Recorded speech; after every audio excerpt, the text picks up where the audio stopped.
Hi, I'm Steve Prothero. I'm a professor at Boston University, and I've written a book about books and the making of books called God the Bestseller.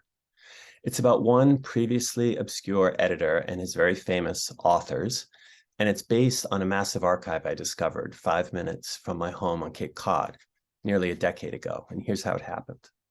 I got a call from a woman who told me her father had a lot of religion books, and she wanted to know if I would come by.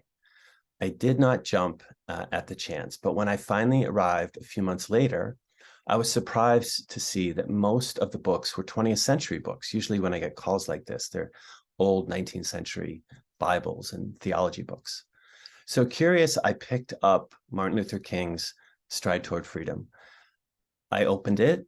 I saw it was a first edition. I looked inside. I found a letter. It said, "Dear Eugene, thank you so much for all you did for the civil rights movement and for coming to Montgomery to convince Martin to write his first book." And I thought, okay, like who is this person? And so I picked up another book, the big book of AA, published in 1939 and written largely by Bill Wilson, the co-founder of AA. And inside it says, "Dear Eugene, thank you so much for reading early versions of this book and for helping us get it printed and for all you've done for our movement and for all you've done in my own life. Sincerely, Bill Wilson."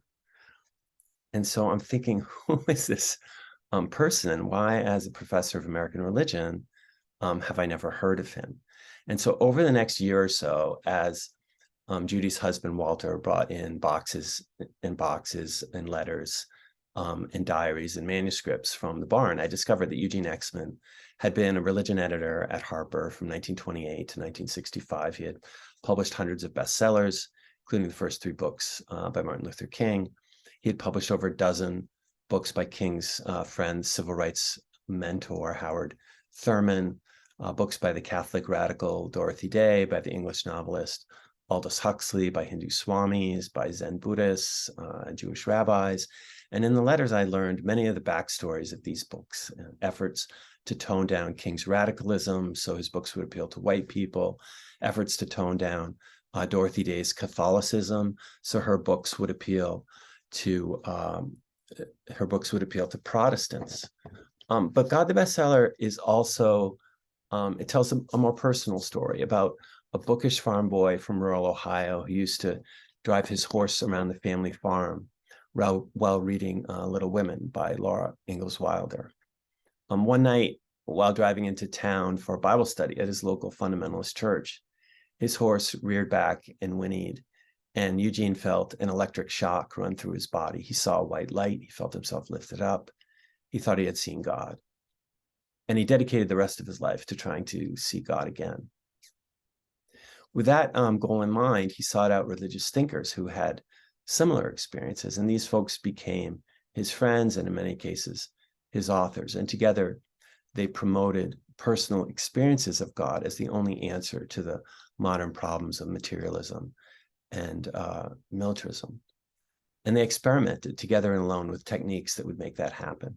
So Exman co-founded in the 1940s with Huxley and others an interfaith commune in Southern California. In the late 50s, he took LSD years before Timothy Leary made that cool. He traveled to Africa to meet with Schweitzer and to India to take a guru. And he had a decades-long relationship with an extraordinarily talented writer and editor and book fixer who may or may not have been his lover. It's a sprawling story, and in it, Exman appears as a kind of Zelig or Forrest Gump figure.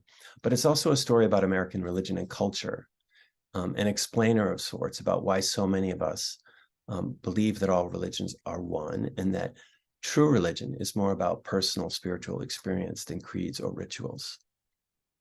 Yesterday, I went to Sturgis Library, which is the oldest library in the United States.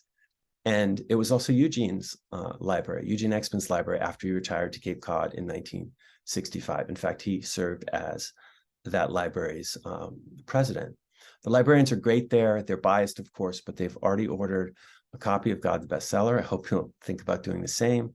Thank you for your time. Thank you for all you do for libraries and for their readers.